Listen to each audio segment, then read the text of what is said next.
Hello everyone, and welcome back to Bright's Ideas. I am your host, AJ Brights, and today we are going to talk about not one, but two things that are very near and dear to my heart. Movies and Disneyland rides. As you may notice, my wall of stuff consists of my Disney Blu-ray collection. I have all the Disney films and Pixar films, and the couple ones that are like, the claymation movies like Nightmare Before Christmas, the hybrid films like Mary Poppins that have live action and animation, the Muppet films, which, are retroactively Disney, the Marvel and Star Wars that are retroactively Disney. And then over here at the very end, four little movies you might have heard of. As this filming, there are actually five. We're going to talk about that later. Four movies you might have heard of called Pirates of the Caribbean. In case you didn't know, that the ride came first and the movies came afterwards. Bizarre to me because I grew up at Disneyland. So to me, I went my whole life riding Pirates of the Caribbean, and then they made a movie after it. This wasn't the first time they tried to make a movie out of a theme park ride.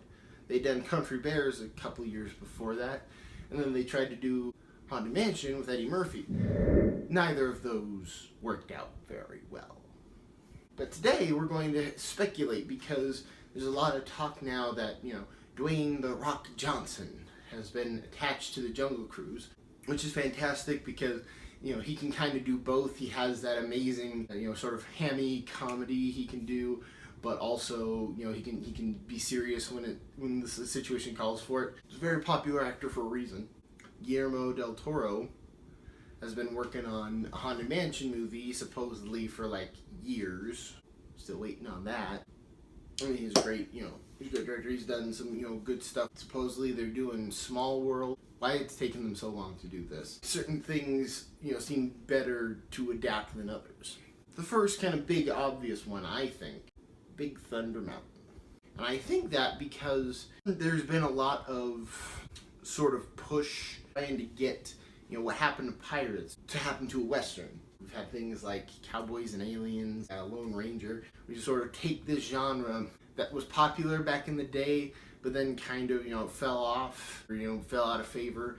Pirate movies before Pirates of the Caribbean were not popular. But then they sort of, took this old, retired genre of pirate movies, higher concept, supernatural, action adventure movie.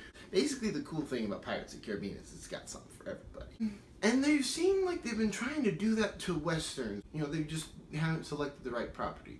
The background story is not as prevalent as things like Pirates of the Caribbean or a Haunted Mansion, which are more obvious and have more animatronics and things. Big Thunder Mountain is about a ghost train that comes through and it goes through the mine. There's something fun that could be done with that. They have an opportunity to have a really good, hybrid movie like Pirates of the Caribbean, but in that Western setting that they've been trying to crack for so long. But I think if they just pick the right property, Big Thunder Mountain, it's already recognizable, everyone loves it, everyone's been on it. You can try to get something done with that. The Matterhorn. Now the Matterhorn, kind of the backstory of it, it's sort of based on Third Man on the Mountain, I think it's called. But it really wasn't. It was a mountain climbing movie that was coming out around the same time. Disney, Vacation in the Alps, and it's like, hey, let's build a mountain where that mound of dirt is. When the Matterhorn first opened, they didn't have the Yetis. The almost. Harold didn't show up until a bit later. Again, we could do a really kind of interesting take on the mountain climbing movie where we have some mountain climbers, some bobsleds. We have the abominable snowmen. There's some fun things we could do with that. Right next to the Matterhorn, well, what used to be right next to the Matterhorn, the Submarine Voyage. This is now Finding Nemo Submarine Voyage.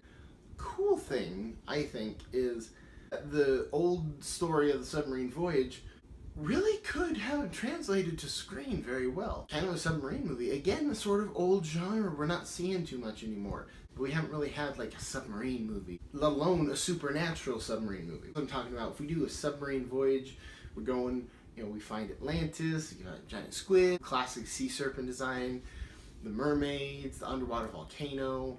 We get to have an amazing submarine voyage movie. That could work out really well. the Enchanted Tiki Room.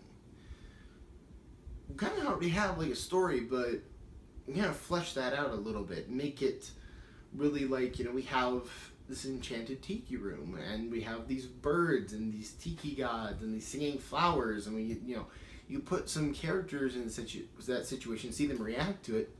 You could do something really fun with that. I'm not pitching a movie to you. I'm just saying that there are original stories in the Disney parks that have clout to them, interesting stories that we haven't seen that can be adapted like Pirates of the Caribbean, but they seem to have gotten stuck on Pirates of the Caribbean.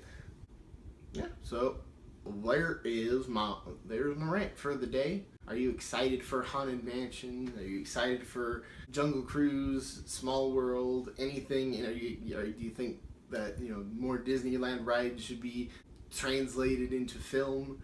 You should like this video. Leave a comment about your favorite Disneyland ride and why it would make a great movie. And subscribe so you don't miss any Brights ideas.